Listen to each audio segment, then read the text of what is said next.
40e sermon de saint Bernard de Clairvaux, des sermons divers, au sujet des 7 degrés de la confession.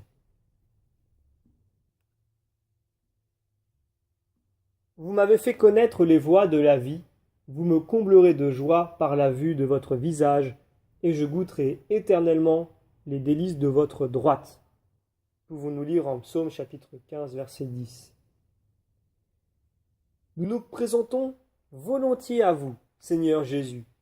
Vous êtes notre Maître et nous sommes vos disciples. Vous êtes le médecin et nous sommes infirmes. Vous êtes le Seigneur et nous sommes vos serviteurs.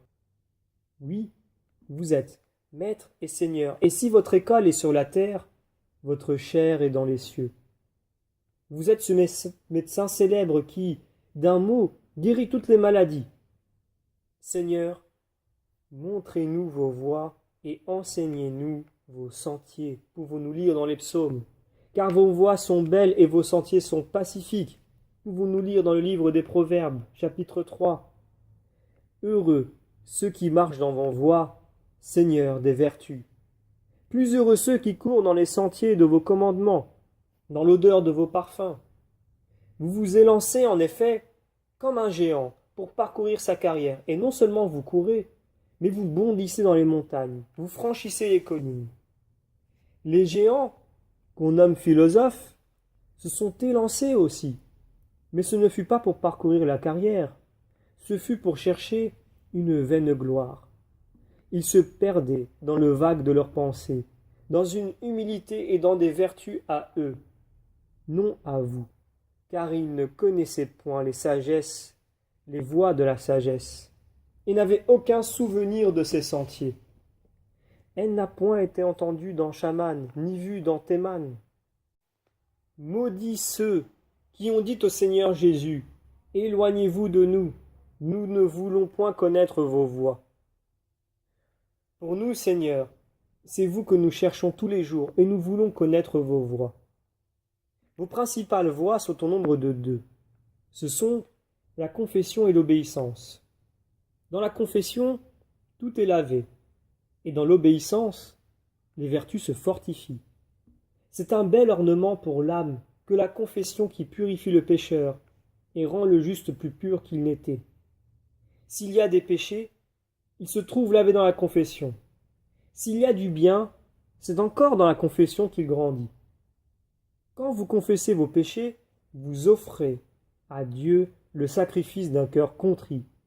Et lorsque vous confessez les bienfaits de Dieu, vous lui offrez un sacrifice de louange. Supprimez la confession, le juste est trouvé ingrat, et le pécheur est réputé mort. Par conséquent, la confession est la vie du pécheur et la gloire du juste. Je vois David s'écrier « J'ai péché », et il s'entend dire aussitôt « Le Seigneur vous a déchargé de votre péché, et vous ne mourrez point. » Je considère Marie confessant ses péchés, sinon de bouche, du moins par ses œuvres, et j'entends le Seigneur répondre pour elle et dire « Il lui a été beaucoup pardonné, parce qu'elle a beaucoup aimé. » Luc chapitre 7. Je jette les yeux sur le prince des apôtres, qui nie dans un moment de crainte, et qui pleure ensuite, avec amertume, et je vois le Christ, qui le reçoit en grâce. J'aperçois le bon larron qui s'accuse, le Christ l'excuse, et le Seigneur lui fait cette promesse, « Aujourd'hui, vous serez avec moi dans le paradis. » Luc chapitre 23. Ô combien est sublime cette confession par laquelle un larron, condamné à mort, et déjà attaché au gibet, passe de sa croix dans un royaume, de la terre au ciel, du bois de son supplice dans le paradis. Comme elle est glorieuse cette confession qui purifie de son triple et criminel reniement l'apôtre Saint-Pierre et l'empêche de tomber du haut de son apostolat. Quelle belle institution que celle qui fit beaucoup pardonner à Marie, parce qu'elle a beaucoup aimé, et à cause de son grand amour, l'a associée au collège des disciples du Christ. Quelle belle miséricorde que celle qui a purifié des nombreuses souillures de ses crimes le roi prophète et l'a replacé dans la gloire de son rang. Voilà bien la voie qui n'a jamais trompé son voyageur et qui ne l'a jamais perdue que quand il l'a perdue elle-même. La confession a plusieurs voies. Ses sentiers sont nombreux à trouver, malaisés à suivre et difficiles à énumérer. Le premier pas, le premier degré dans cette voie, c'est la connaissance de soi. C'est du ciel que nous vient ce conseil. Connais-toi toi-même, ô homme. N'avez-vous pas remarqué en effet que c'est le langage que l'époux tient à l'épouse dans le Cantique des Cantiques lorsqu'il lui dit « Si vous ne vous connaissez pas, ô ma belle entre toutes les femmes, sortez et allez-vous-en. » Or, la connaissance de soi consiste en trois choses. D'abord à savoir ce qu'on a fait, puis ce qu'on a mérité et enfin ce qu'on a perdu. Qu'y a-t-il de plus vil, ô noble créature, image de Dieu et ressemblance du Créateur, que de déshonorer ta chair par les plaisirs charnels et de perdre un torrent de volupté pour un plaisir d'un moment? Quelle fureur comparable à celle qui laisse l'esprit céder à la colère, s'élever au souffle de l'orgueil, se tourmenter par l'envie et se ronger par les sourcils. Ô toi, qui as été nourri dans le pourpre, comment se fait-il que tu embrasses du fumier? Rappelle-toi aussi ce que tu as mérité. Remets-toi en mémoire la chaudière des enfers, la fournaise de feu de la grande Babylone, la maison de la mort, le séjour des anxiétés, le globe des flammes, le piquant du froid et les ténèbres éternelles. Considère l'ordre des tourments, la face de ceux qui les font endurer, le changement par lequel ils se succèdent et l'infinité des misères. Parcours des yeux de l'esprit toutes ces choses, et tu pourras t'écrier « Mieux aurait valu que je ne fusse pas né ». Ramène ensuite tes regards de ce côté et vois tout ce que tu as perdu. Quelle glorieuse cité et quel céleste séjour! C'est le lieu même de la vie, le palais de la douceur, la splendeur de la gloire, la grandeur de la grâce, la clarté infinie. Remarque ensuite l'ordre des bonheurs que tu as perdus aussi, la vue de ces visages joyeux, ces successions de récompenses, cette multitude de délices, et tu pourras t'écrier « Seigneur Dieu, celui qui vous a perdu a tout perdu. » Si tu lis ton âme avec ce triple lien, tu comprendras et tu verras que le commencement du salut est de connaître nos péchés. Le second degré de la confession est la pénitence. Or, le premier et le second degré sont tellement liés l'un à l'autre qu'on ne saurait se connaître sans se repentir en même temps, et qu'on ne peut se repentir si on ne se connaît. Que l'âme blessée du trait de la componction se repente donc d'un triple repentir, car elle a perdu son innocence. Après l'avoir perdue, elle ne l'a point recherchée, et enfin, elle a négligé la patience de Dieu. Je sais bien, Seigneur Jésus, que vous nous avez rendu dans le baptême notre première robe d'innocence, mais à peine revêtue de la robe blanche et replacée sur le trône de la justice, nous nous sommes écartés de la voie que vous nous avez montrée, et nous sommes allés avec l'enfant prodigue, dans des contrées lointaines, dépenser la part d'héritage qui nous était déchue. Les plus vils esprits sont venus à nous. C'étaient les rois des flammes éternelles. Ces êtres immondes, damnés et courbés vers la terre vinrent trouver nos âmes pures alors, dans la voie du salut, et qui se tenaient droites, et leur ont dit « Courbez-vous que nous passions ». À leur voix nous nous sommes courbés. Ils ont passé sur nous, et nous avons perdu notre innocence. Mais, si ce fut une faute de la perdre, quelle faute n'est-ce point de ne l'avoir point recherchée après l'avoir perdue? A-t-on perdu quelque chose des biens d'ici-bas? On va trouver les juges, on appelle ses amis, on fait toute une affaire. On ne néglige aucun moyen qu'on ait trouvé ce qu'on a perdu, et qu'on se soit fait rendre ce qu'on nous a pris, et qu'on ne le serre avec soin après l'avoir retrouvé. Or, nous avons perdu un héritage incorruptible, inaltérable, tout pur et céleste, par les ruses de cet homicide insatiable, et nous ne le recherchons point. Il nous a courbés, et nous ne nous redressons point. Levons-nous retournons vers notre Père et disons-lui, mon Père, nous avons péché contre le ciel et contre vous. Parcourons le texte de l'Évangile et offrons au Père la pénitence de l'esprit et la contrition de cœur, et peut-être, en nous apercevant encore dans le lointain, ce bon Père, touché de compassion pour nous, accourra-t-il au-devant de nous, et, se jetant à notre cou, nous couvrira-t-il des baisers de sa bouche. Peut-être nous fera-t-il rendre notre première robe d'innocence, redonner les vêtements de la vertu, remettre au doigt l'anneau de ses secrets. Peut-être fera-t-il chausser nos pieds pour la préparation de l'évangile de la paix. Il se peut qu'il ordonne d'amener le veau gras et de le tuer pour la joie de notre retour vers lui, de faire bonne chère et de nous livrer à l'allégresse et de nous reconduire au son des instruments de musique dans les joies de la cité céleste où les anges de Dieu se réjouissent de la conversion d'un pécheur. Nous savons bien, Seigneur, que vous ne priverez pas de vos biens ceux qui marchent dans l'innocence, mais vous ne les refuserez pas non plus à ceux qui feront pénitence. En effet, il n'y en a qu'un qui n'a pas commis le péché, mais heureux celui à qui le Seigneur n'a point imputé son péché. Psaume chapitre 31. Car tout péché que Dieu a résolu de ne point m'imputer est pour moi comme s'il n'existait pas. Rappelez-vous encore avec quel orgueil vous avez usé, disons mieux, vous avez abusé de la patience de Dieu. Il vous voyait pécher et il dissimulait, et faisait comme s'il ne vous voyait pas. Il vous appelait et vous ne l'écoutiez pas. Il menaçait et vous ne le craigniez pas. Il faisait des promesses et vous n'en teniez pas compte. Vous demeuriez aussi insensible aux promesses qu'aux menaces. Ne savez-vous point que c'est la patience de Dieu qui vous a amené à la pénitence? Ah, craignez beaucoup, n'amassez point sur votre tête des trésors de colère pour le jour de la vengeance et des révélations du juste jugement de Dieu. Rappelez-vous qu'il est horrible de tomber aux mains du Dieu vivant.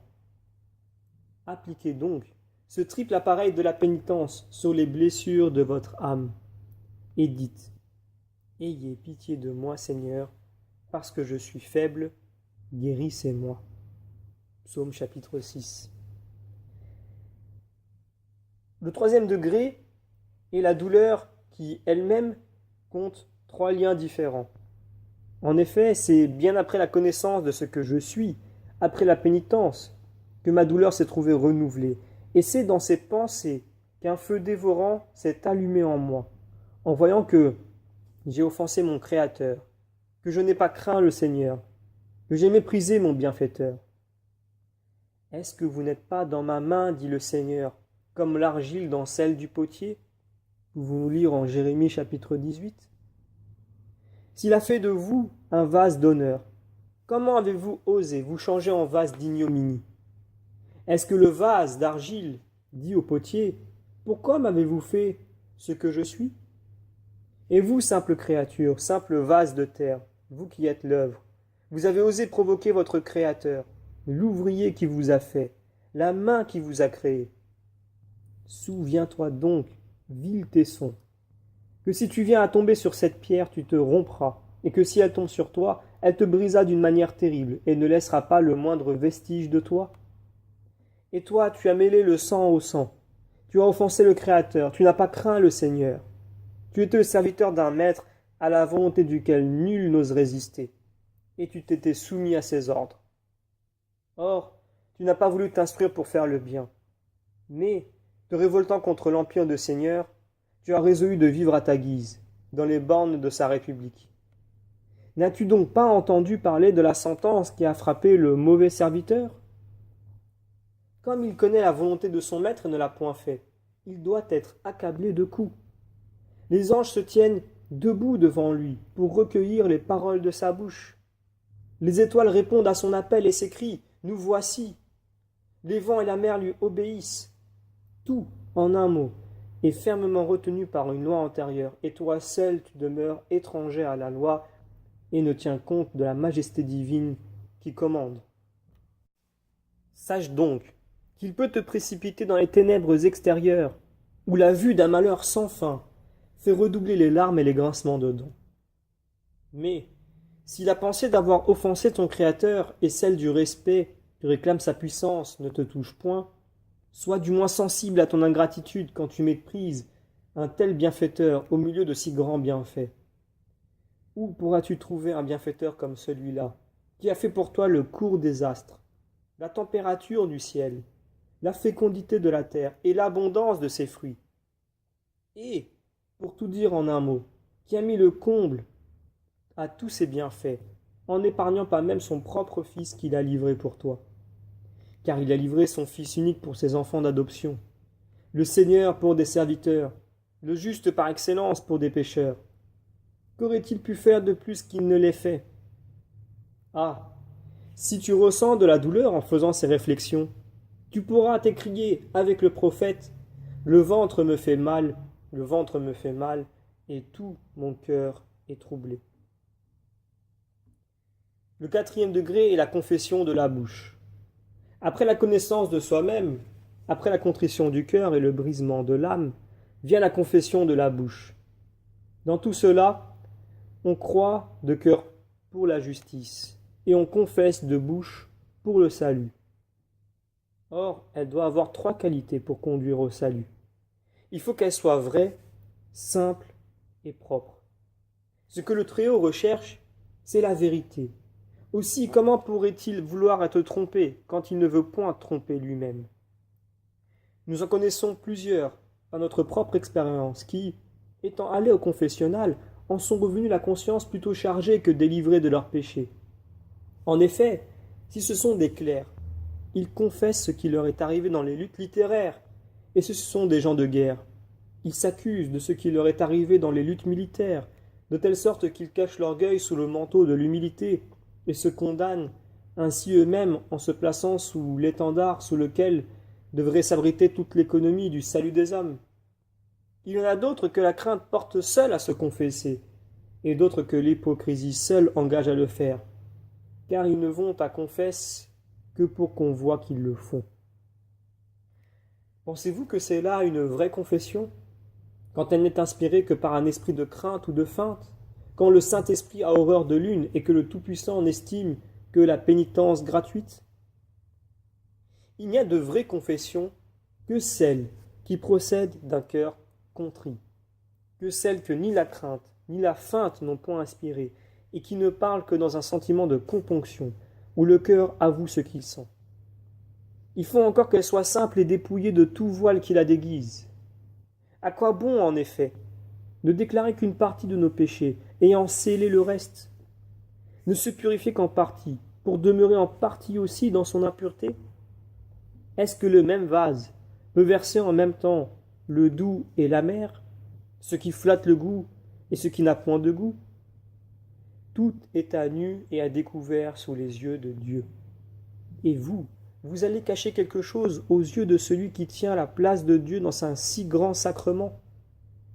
Dévoilez donc, et mettez à nu tout ce qui ronge votre cœur.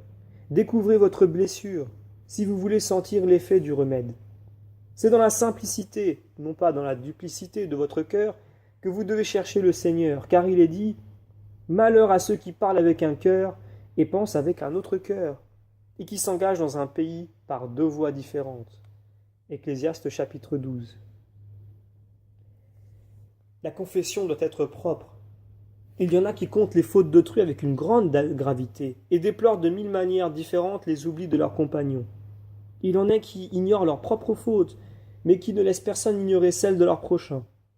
Les infortunés, les malheureux. Il leur est donné de pleurer les fautes d'autrui, et de laisser les leurs dans l'oubli. N'avez-vous point vu que le juste s'accuse lui-même le premier dès qu'il ouvre la bouche pour parler? Proverbe chapitre 18. Ainsi, c'est lui, non point les autres, qui l'accusent, dit la Sainte Écriture. Auriez-vous oublié ces paroles de l'apôtre Jacques? Confessez vos péchés les uns aux autres. Les vôtres, dit-il, non point ceux d'autrui. Je connais mon iniquité et mon péché est constamment sous mes yeux. Psaume chapitre 4. Mon iniquité, non point celle du prochain. Le 5e degré est la macération de la chair. Or, elle se fait aussi de 3 manières. C'est le nombre sacré. En effet, il faut qu'elle soit secrète, permise et discrète. Soumettez au brisement d'un long martyre vos membres jeunes encore et nourris dans les délices les plus délicates, et sachez vous abstenir des choses permises autant que vous vous rappelez avoir fait les choses défendues.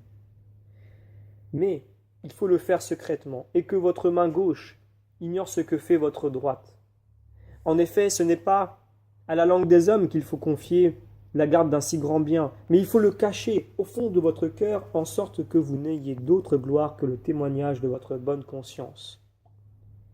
Je ne vous dis point cela pour empêcher votre lumière de briller aux yeux des hommes, et de leur inspirer la pensée de glorifier votre Père qui est dans les cieux, mais pour que vous n'enfouissiez point vos bonnes intentions dans le charme si fugitif d'une vile gloire. Car je ne sais rien de plus malheureux que de macérer ici-bas son corps par les jeûnes et de l'affliger par les veilles pour en recevoir en ce monde une gloire à laquelle succède l'enfer dans l'autre. Il faut que nos macérations soient permises, car tout ce qui se fait dans l'assentiment du pasteur est plus agréable à Dieu. Le Très-Haut reçoit plus favorablement l'hostie qui lui est ouverte, non point par notre propre volonté, mais par obéissance à celui qui nous commande. Il est très bon, pour repousser l'orgueil, de mettre notre volonté propre de côté. Or, celui qui aime la vanité du monde ne saurait l'extirper entièrement. Quant à la discrétion, elle consiste particulièrement en ceci, à ne point s'exposer à perdre le salut en voulant nous flageoler au-delà de ce qui convient et à tuer le citoyen du ciel en voulant en mater l'ennemi. Il faut considérer votre corps et ce qu'il peut, faire attention à votre complexion et mettre des bornes à ce qui pourrait la détruire. Conservez votre corps en état d'obéir au Créateur. Nous en avons vu beaucoup qui, pour avoir, dans le commencement, durement traité leur corps, au point de dépasser les bornes de la raison, afin de se rendre insensibles au charme de la flatterie, n'en goûtaient que plus ardemment et plus longtemps ensuite les douceurs de la vie. Le 6e degré est la correction des œuvres, et elle est aussi de 3 sortes. D'abord, ne point se faire de mal à soi-même. En second lieu, ne point en faire aux autres, et enfin, ne pas consentir au mal qui se fait. Vous avez éprouvé combien fragile est l'édifice de la volupté, et vous y courez encore. Vous avez remarqué que le plaisir passe et que le péché demeure. Retirez le pied des sentiers indignes et immondes de la débauche. Pliez votre cou au joug des commandements du Très-Haut, pour que l'iniquité ne se trouve point dans vos mains. Retranchez à la gourmandise ces grands festins, et à la langue ces vains entretiens. Détournez vos yeux pour qu'ils ne voient pas la vanité. Bouchez-vous les oreilles, pour ne point entendre des paroles de sang, pouvons-nous lire en Isaïe.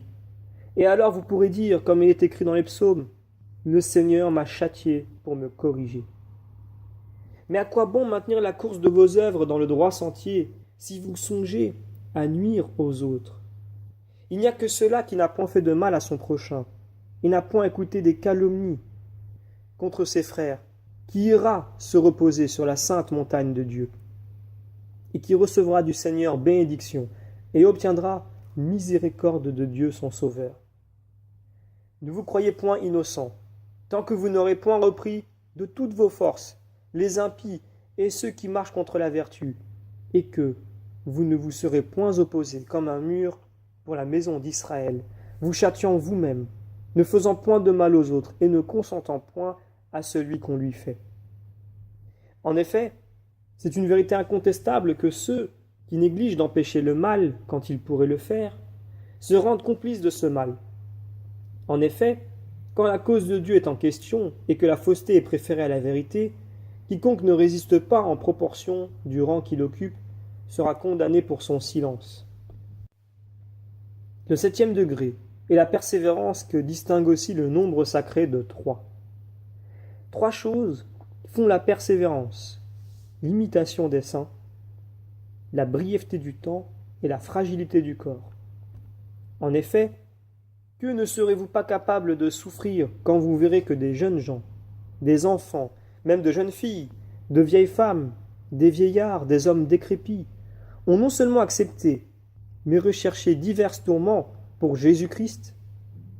Considérez l'âge tendre de l'enfance, le feu de la jeunesse, la délicatesse des jeunes filles, la fragilité des vieilles femmes, la faiblesse des vieillards et l'impuissance de la décrépitude. Et de quelque côté que vous tourniez les regards, vous trouverez à tous ces âges une multitude d'exemples de personnes qui ont couru virilement pour cueillir la palme du martyr. Est-ce que vous êtes d'un autre limon qu'eux? Et l'âme qui vous anime, n'est-elle pas de même nature que la leur? Mais peut-être, la persécution ne s'éveille-t-il pas pour que vous souffriez le martyre? Personne ne vous condamne parce que vous servez Jésus-Christ, bien de loi. On vous loue de le faire, et tout le monde parle de vous avec éloge à cause de cela. Mais quand même, vous seriez exposé à la persécution. Elle serait bien peu à craindre, à cause de sa brièveté, car la nature, dans notre intérêt, a pourvu à ce que nulle douleur ne soit longue, et grande en même temps. Si elle est grande, elle ne peut être longue. L'union du corps et de l'âme ne saurait résister longtemps à des supplices raffinés. Ébranlée, d'abord par la grandeur de la stupeur, elle ne tarde point à se dissoudre. C'est donc le propre des grandes âmes de mépriser les grands tourments qui opèrent si vite en nous de si grands changements, qu'elles ne tardent point à faire passer des épreuves au repos, de la misère à la gloire, celui qui les endure. Car il ne faut pas perdre de vue la fragilité du corps, qu'il n'est pas rare de voir se briser à la plus petite chute ou aux assauts répétés d'une fièvre qui le brûle. Faites donc, s'il le faut, de nécessité vertu, et vous acquerrez au prix d'un péril de courte durée une récompense éternelle. Vous voyez combien difficile à parcourir est la voie de la confession, et le nombre des sentiers qu'il faut suivre. Il est donc bien vrai, ce mot d'un grand maître dans l'Église. J'ai trouvé plus facilement des hommes qui avaient conservé leur innocence que je n'en ai vu qui fissent une pénitence convenable, comme disait saint Ambroise. Nous avons parlé, selon la mesure de nos faibles forces, sur la voie de la pénitence, réservant, pour de plus sublimes sujets, le poids de pensées plus sublimes aussi. Quant à la voie de l'obéissance, nous essaierons de vous l'ouvrir au commencement d'un autre sermon, afin d'éviter de vous faire éprouver du dégoût pour la parole de notre Seigneur et Sauveur, qui est béni dans les siècles. Amen.